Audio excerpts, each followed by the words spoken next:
Hi friends, welcome back to Bhagavatam series episode number 37. నా previous వీడియోలో జరాసంధుడిని శ్రీకృష్ణుడు ఎలా వధింపజేశాడు భీముడి చేత అనేది వివరించాను. ఎవరికైనా ఇంట్రెస్ట్ ఉంటే ఆ వీడియోను కూడా చూడొచ్చు. ఈ వీడియోలో శిశుపాలుడి వధ గురించి వివరించబోతున్నాను. So let's get into the video. Dharmaraju అత్యద్భుతంగా శాస్త్రబద్ధంగా రాజసూయ యాగాన్ని నిర్వహిస్తున్నాడు. ఆ యాగానికి వ్యాస మహర్షి, కశ్యపుడు, భరద్వాజుడు వంటి మునీశ్వరులు, ద్రోణ కృపాది గురువులు, భీష్మ, ధృతరాష్ట్రుల లాంటి కురువృద్ధులు, దుర్యోధనాది జ్ఞాతులు ఎందరో విచ్చేశారు. వారితో పాటు శ్రీకృష్ణుడు బంధుమిత్ర సపరివారంగా యాగానికి వచ్చేసి కార్యక్రమంలో పాలుపంచుకుంటున్నారు.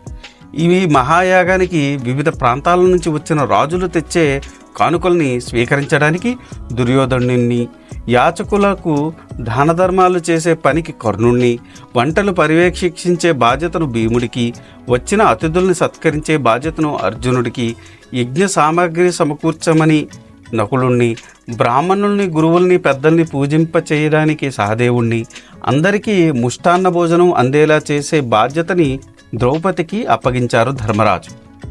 దేవతలు ధర్మరాజు చేస్తున్న రాజసూయాగాన్ని చూసి ఎంతో గొప్పగా ఉందని ప్రశంసించారు. యాగం ముగింపు రోజుకు వచ్చింది. ధర్మరాజు యాగానికి విచ్చేసిన పెద్దలందరినీ తగిన రీతిలో పూజించి సన్మానించాలనుకున్నాడు.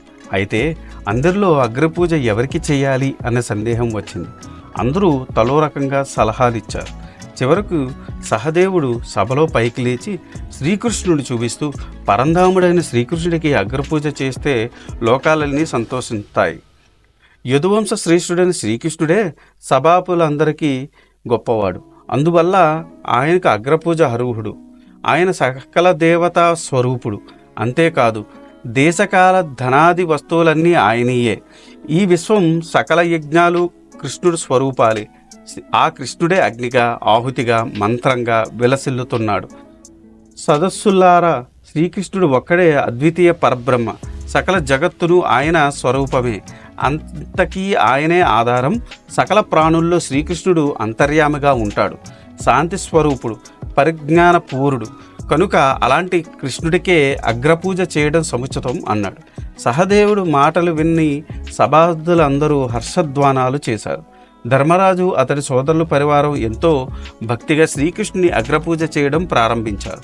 అంతలో ఆ వైభవ దృశ్యాన్ని చూసి సహించలేని శిశుపాలుడు సభలోంచి పైకి లేచి, ఆహా, ఇంతమంది జ్ఞానవృద్ధులు, గురువులు ఉన్న ఈ సభలో వారందరినీ మరిచి యాదవుడైన శ్రీకృష్ణుడికి అగ్రపూజ చేస్తున్నారే, కులగోత్రం లేనివాడికి పూజ చేసి అందరిని అవమానిస్తున్నారే, ఇది భావ్యమా అని ఎన్నో పరుషమైన వాక్యాలతో శ్రీకృష్ణుడిని నిందించడం ప్రారంభించాడు.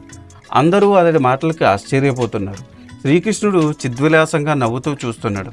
పాండవులకు ఆగ్రహం వచ్చింది. ఆయుధాలు ధరించి శిశుపాలుడు మీదకు దాడి చేయడానికి సిద్ధపడ్డారు. శిశుపాలుడు కూడా అందరినీ తిడుతూ ఎదురుదాడికి సిద్ధమయ్యాడు. తన కత్తిని పైకెత్తి కృష్ణుడి మీదకు వచ్చాడు.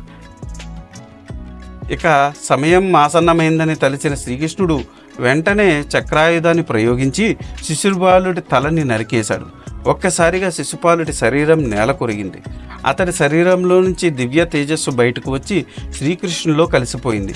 ఈ విధంగా కృష్ణుడి మీద విరోధం పెంచుకొని నిరంతరం ఆయన నామస్మరణే చేస్తూ ఆయన చేతిలోనే మరణించి కైవల్యం పొందాడు శిశుపాలుడు.